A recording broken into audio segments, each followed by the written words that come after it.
The sound of shattering porcelain echoed through the Riley family kitchen as Theodora Riley's trembling fingers lost their grip on her mother's cherished teacup. It wasn't the harsh words her stepfather had just spat at her that caused the accident, it was the terrible truth behind them. "No man will ever want you, Theodora. Not with that face. Not with that leg. Your mother only convinced me to take you in because she was pretty. You ain't got even that going for you." Theo, as she preferred to be called, didn't cry as she knelt to gather the broken pieces. The burn scar that stretched from her left temple down to her jawline pulled tight as she clenched her teeth. The twisted ankle that had never healed properly after a childhood accident throbbed as she knelt on the rough wooden floor. At 22, she'd heard variations of this sentiment her entire life, but never so bluntly stated. It was 1876 in the small town of Cottonwood Springs, Colorado Territory. Her mother had been dead for 3 months, and apparently her stepfather's tolerance had died with her.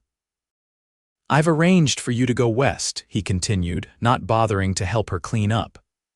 "My brother has a boarding house in Arizona Territory. You'll work there. The stage leaves tomorrow." Theo looked up from the floor. "Tomorrow, but I pack tonight." "I've already sold most of your mother's things to pay for your passage." He turned to leave the kitchen.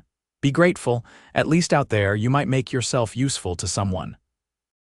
When dawn broke the next morning, Theo found herself on the stagecoach with nothing but a small trunk containing her meager possessions: 2 dresses, her mother's Bible, a hairbrush, and the few dollars she had managed to save over the years.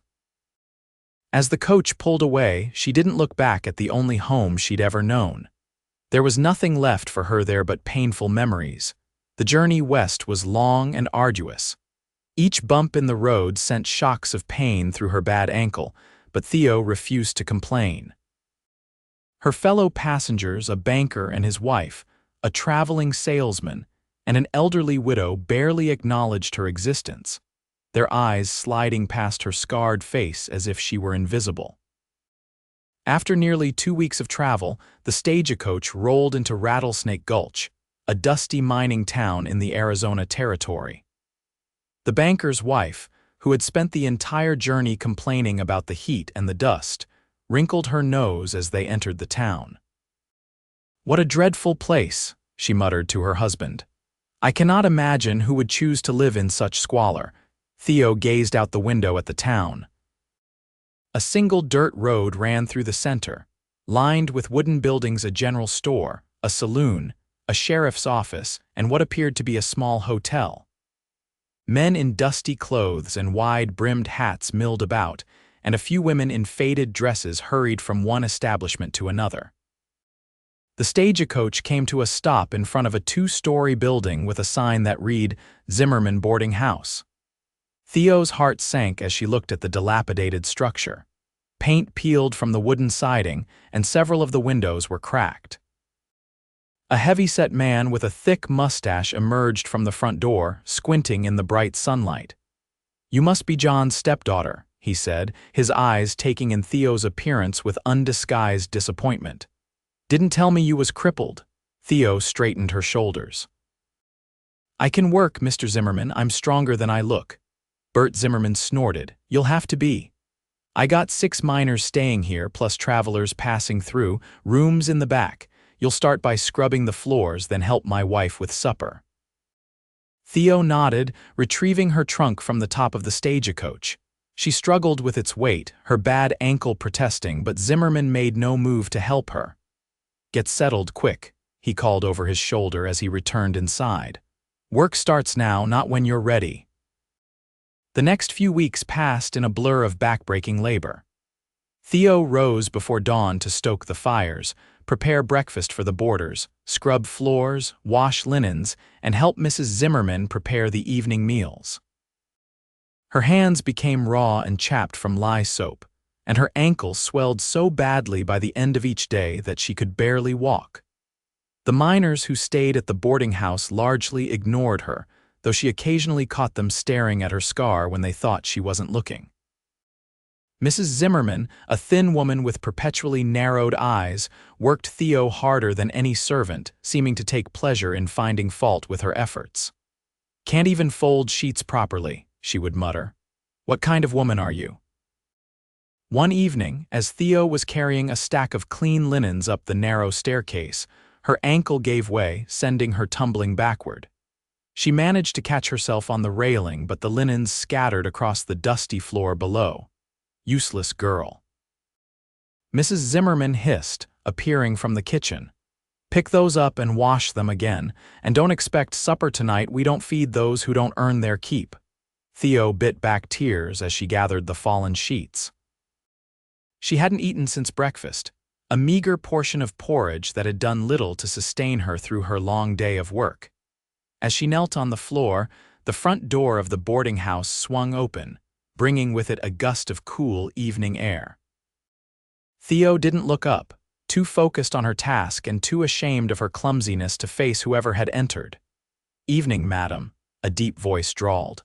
"Got a room available for the night?" "Indeed we do, sir." Mrs. Zimmerman's voice transformed completely, becoming honeyed and welcoming. $2 for the night includes breakfast." "That'll suit me fine," the man replied. Theo continued gathering the sheets, keeping her head down as heavy boots approached where she knelt. "Seems you could use a hand," the voice said, much closer now. Before Theo could protest, a sun-bronzed hand reached down to help collect the scattered linens. Startled, she looked up into the bluest eyes she had ever seen. The man kneeling beside her was tall and broad-shouldered, with sandy hair that curled slightly at the edges of his hat. A light stubble covered his strong jaw, and those remarkable eyes crinkled slightly at the corners as he smiled at her. "Thank you," Theo murmured, quickly lowering her gaze again. She was acutely aware of the scar on her face, and the way her body was awkwardly positioned to take weight off her bad ankle. "No trouble at all, miss," he replied, gathering the remaining sheets and rising to his feet. He extended his hand to help her up. Theo hesitated, then accepted his assistance, trying not to wince as she put weight on her ankle. "You're hurt," he observed, his eyes showing concern rather than the pity or disgust she was accustomed to. "It's an old injury," she explained, taking the sheets from him and avoiding his gaze. "Thank you for your help, Mr. Yates. Yancy Zeller," he supplied with a tip of his hat. "Just passing through on my way to my ranch outside town." "Theodora Riley," she replied softly, daring to meet his eyes briefly. "I work here, Theodora." Mrs. Zimmerman's sharp voice cut through their exchange. "Those linens won't wash themselves, and show Mr. Zeller to room 3 while you're at it." "Yes, madam," Theo responded, quickly gathering herself. She led Yancy upstairs to a small room at the end of the hall, painfully aware of her uneven gait. "Supper is served at 6, she informed him mechanically. "Washroom is at the end of the hall." Yancy set his saddlebag on the bed and turned to her with a smile that transformed his weathered face. "Much obliged, Miss Riley." Theo nodded and hurried out, her heart beating strangely fast. It had been a long time since anyone had looked at her with such simple kindness. Later that evening, after rewashing the linens and helping serve supper to the boarders, Theo slipped out the back door of the boarding house. She had been denied her own meal as punishment for her earlier clumsiness, but she couldn't bear to watch others eat while her own stomach growled with hunger. The night was cool, the desert air a blessed relief after the heat of the day. Theo lowered herself carefully onto the back step, stretching out her aching ankle. The sky above was a canvas of brilliant stars, more than she had ever seen in her life. The sound of the back door opening startled her, and she scrambled to her feet, expecting Mrs. Zimmerman's scolding voice. Instead, Yancy Zeller emerged, carrying a napkin-wrapped bundle. "Thought you might be hungry," he said, offering her the package. "Noticed you weren't at supper." Theo blinked in surprise, hesitantly accepting the bundle. Inside were 2 biscuits and a thick slice of ham. Her mouth watered at the sight. "I couldn't possibly." "Sure you can," Yancy interrupted gently. "From what I can see, you work harder than anyone else in there. You deserve to eat." Theo's eyes burned with unshed tears as she looked down at the food. "Thank you," she whispered. Yancy settled beside her on the step, keeping a respectful distance.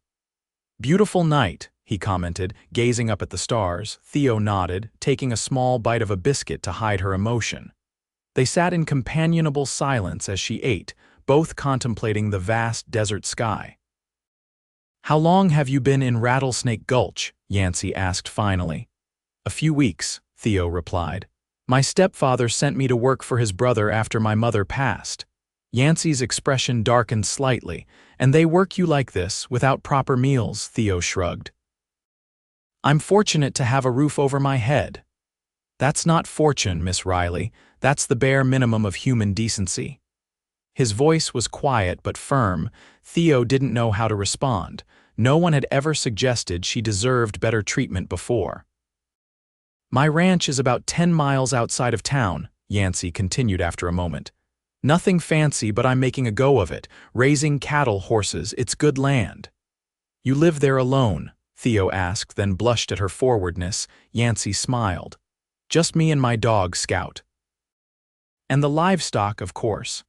"It sounds peaceful," Theo said wistfully. "It is, but sometimes a mite lonely." He glanced at her, then quickly back at the stars. "I'm in town to pick up supplies and, well, to speak with Reverend Phillips about posting a notice." "A notice." Yancy cleared his throat. "For a mail-order bride, the Reverend helps arrange such things for men in the territory who are looking to start a family." Theo felt her heart sink inexplicably. "Oh, that's practical," Yancy chuckled softly. "Practical, yes, but not exactly romantic, I suppose." "Still, a man gets tired of talking to his dog after a while." The back door suddenly swung open, flooding the dark yard with light. Mrs. Zimmerman stood framed in the doorway, her thin face pinched with anger. "Theodora, what do you think you're doing, bothering our guest?" she snapped. "Get back inside and finish the dishes immediately." Theo rose quickly, her ankle protesting the sudden movement. "Yes, madam. I'm sorry, madam." As she hurried past Mrs. Zimmerman, the older woman seized her arm in a painful grip. "And don't think I didn't see you eating food meant for paying customers," she hissed. "That'll come out of your wages." Theo nodded, her cheeks burning with humiliation as she was marched back inside, leaving Yancy staring after them with a troubled expression. Over the next few days, Theo caught glimpses of Yancy around town. He seemed to be delaying his return to his ranch, finding reasons to remain in Rattlesnake Gulch.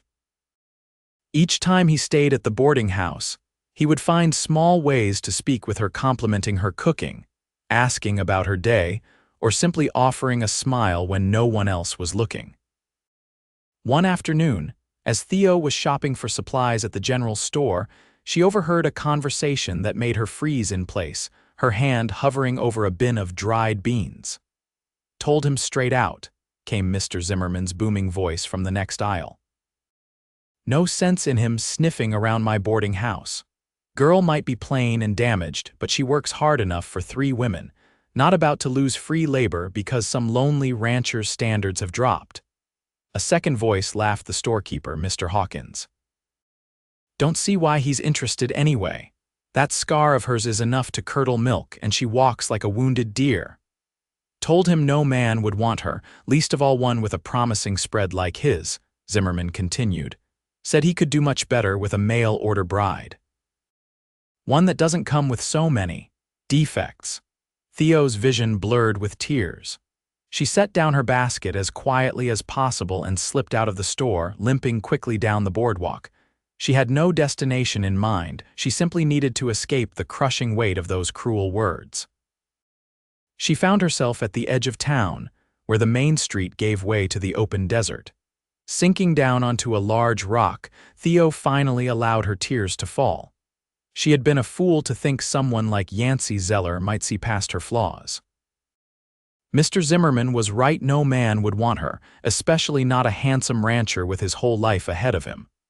"Miss Riley," Theo's head snapped up at the sound of Yancy's voice. He stood a few feet away, leading his horse, concern evident in his expression. "Are you all right?" he asked, stepping closer, Theo hastily wiped her tears away, mortified to be caught in such a state. "I'm fine, Mr. Zeller, just needed some air." Yancy didn't look convinced. He tied his horse to a nearby scrub bush and approached cautiously, as if afraid she might flee. "May I sit with you a spell?" Theo nodded reluctantly, shifting to make room on the large rock. "I had a talk with your employer this morning," Yancy said after a moment of silence. "I know," Theo replied softly. "I overheard him in the store." Yancy's jaw tightened. "Then you heard what he said about you?" Theo stared down at her hands, clasped tightly in her lap. "He wasn't saying anything that isn't true. I am damaged. Plain. No man would." "That's not true," Yancy interrupted, his voice firm. "Not one bit of it." Theo looked up at him in surprise. "I asked Zimmerman if he would consider releasing you from your position," Yancy continued. "I offered to hire you to cook and keep house at my ranch, for fair wages, of course." "You want to hire me?" Theo asked, confusion evident in her voice. Yancy's expression softened. "That was my excuse." "Truth is, Miss Riley, I've been watching you these past days. You work harder than anyone I've ever seen, never complaining despite how poorly they treat you. You're kind to everyone, even those who don't deserve it. And when you think no one's looking, you have the most beautiful smile I've ever seen." Theo stared at him, certain she had misheard. "Mr. Zeller, I think perhaps you're confusing pity with—" "I know the difference between pity and admiration, Miss Riley," Yancy interrupted gently. "And what I feel for you is definitely the latter." He reached into his pocket and pulled out a small, worn leather pouch. "I was planning to visit the Reverend today, to tell him I no longer needed his services in finding a bride." Theo's breath caught in her throat as Yancy opened the pouch and tipped a simple gold band into his palm. "This was my mother's," he explained, his voice growing husky with emotion. "She told me to give it to the woman who captured my heart. I never thought I'd find her in Rattlesnake Gulch, but life has a way of surprising a man. Mr. Zeller, Yancy, you can't possibly." Theo trailed off, overwhelmed. "I know it's sudden," he acknowledged, "and I'm not asking for an immediate answer. But I want you to know that when Zimmerman told me no man would want you, I told him something right back." "What did you say?" Theo whispered. Yancy's blue eyes met hers with an intensity that took her breath away. "I said, then I'm no man without you." The world seemed to still around them as Theo absorbed his words. "You barely know me," she managed finally. "I know enough," Yancy replied simply. "I know you're the strongest, kindest woman I've ever met. I know that when you smile, it lights up your whole face in a way that makes my heart race. I know that I'd rather spend a lifetime getting to know you better than spend another day alone." A tear slipped down Theo's cheek, tracing the path of her scar. "People will talk, they'll say you could have done better." "Let them talk," Yancy said firmly. "I know what I want, Theodora Riley. And if you'll give me a chance, I'll spend every day proving that I'm the lucky one in this arrangement." Theo's heart felt too full for her chest. No one had ever looked at her the way Yancy was looking at her now, like she was something precious, something worth cherishing. "I don't need an answer today," Yancy continued, gently closing his hand around the ring. "I'm heading back to my ranch tomorrow. If you decide you'd like to take a chance on me, whether as my housekeeper or, someday, as my wife, I'll return in 1 week's time to bring you home." He stood, brushing the desert dust from his trousers. "Think about it, Miss Riley. That's all I ask." As Theo watched him untie his horse and ride away, her mind was a whirlwind of conflicting emotions. Hope warred with lifelong insecurities, dreams battled against harsh realities. Could she really believe that someone like Yancy Zeller would want her? Or was this some cruel joke that would end in further heartbreak? That evening, as Theo prepared supper in the boarding house kitchen, Mrs. Zimmerman worked alongside her in stony silence. Finally, the older woman slammed down a pot with unnecessary force. "I know what that rancher asked you," she snapped. "You'd be a fool to believe him." Theo continued peeling potatoes, her movements steady despite her inner turmoil. "It's not your concern, Mrs. Zimmerman." "It certainly is my concern when I'm about to lose my help," the woman retorted. "Men like him don't marry girls like you." He's lonely, that's all. Once he gets what he wants, you'll be cast aside and don't think we'll take you back when that happens." Theo set down her knife and turned to face her employer. "I haven't given him an answer yet," Mrs. Zimmerman snorted. "As if you'd turn him down. Just remember what I said when you're crying in the desert with nowhere to go." The days that followed were among the hardest of Theo's life. The Zimmermans worked her even more ruthlessly than before, as if trying to extract every ounce of labor from her before she left. At night, lying on her thin pallet in the cramped back room, Theo would take out the small card Yancy had pressed into her hand before leaving a hand-drawn map to his ranch, with directions from town. On the 6th day, as Theo was hanging laundry in the yard, a woman approached the back fence. She was elegantly dressed, with a parasol to shield her fair skin from the sun. "You must be Theodora," the woman said, her voice cultured and refined. "I'm Sophia Blackstone, the Reverend's niece." Theo nodded cautiously, wondering what this beautiful woman could want with her. "I understand Mr. Zeller has made you an offer," Sophia continued, her perfect features arranged in an expression of concern. "I felt I should speak with you woman to woman." Theo's heart sank. "About what exactly?" "About Yancy, of course." Sophia toyed with the handle of her parasol. "You see, before he met you, he and I had an understanding. Nothing official, but there were expectations. His proposal to you was impulsive, born of loneliness, I suspect." Each word felt like a knife to Theo's heart. "I see." "He's a good man," Sophia continued, her voice softening. "Too good to tell you the truth himself. But he sent word to the Reverend expressing his regret at his hasty proposal. I thought it only fair to spare you the embarrassment of waiting for him tomorrow." Theo gripped the damp sheet in her hands so tightly her knuckles turned white. "Thank you for telling me," she managed, her voice surprisingly steady despite the pain lancing through her chest. Sophia nodded graciously. "It's for the best, truly. A man in his position needs a certain type of wife, someone who can help him socially, who won't be a liability. I'm sure you understand." As the elegant woman walked away, Theo mechanically continued hanging the laundry, her movements robotic. She had been a fool to hope, to dream, to believe even for a moment that someone could look past her scars and see something worthy of love. That night, she cried silently into her thin pillow, mourning not just the loss of Yancy but the brief, beautiful feeling of being valued that he had given her. The 7th day dawned bright and clear. Theo rose before the sun, as always, to begin her chores. She moved through her tasks with mechanical precision, refusing to think about what might have been. Around midday, as she was sweeping the front porch, the distant sound of hoofbeats made her heart lurch traitorously in her chest. A cloud of dust rose from the road leading into town, gradually resolving into the shape of a rider. Theo leaned her broom against the porch railing and shaded her eyes against the sun, watching as the figure drew closer. It was Yancy, his familiar broad-shouldered silhouette unmistakable even at a distance. Behind him, he led a second horse, a gentle-looking mare with a reddish coat. Theo's first instinct was to flee inside, to hide herself away rather than face his rejection in person.